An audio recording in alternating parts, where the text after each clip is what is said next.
วัดกระทำอยู่เมืองเปลวเนาะเรือช่องลำกำลังสู้ซี่กันอยู่เนาะปัจจุบันเนาะเรือช่องลำนี้ถ้าทีมใดชนะจะไปพบกับ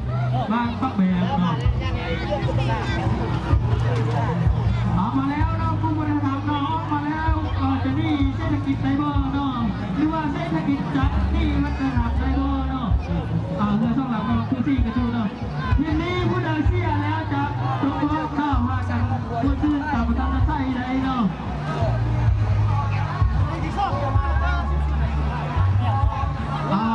เนาะการเมืองปัจจุบันเนาะอยู่บนโลกคู่กับผู้บริหารอยู่บนเปลวเนาะถ้าหินไปเสียเนาะจะมุดหินเลย เรื่องกินแล้ว เรากินเบียร์ได้เนาะถ้าหินชนะจะ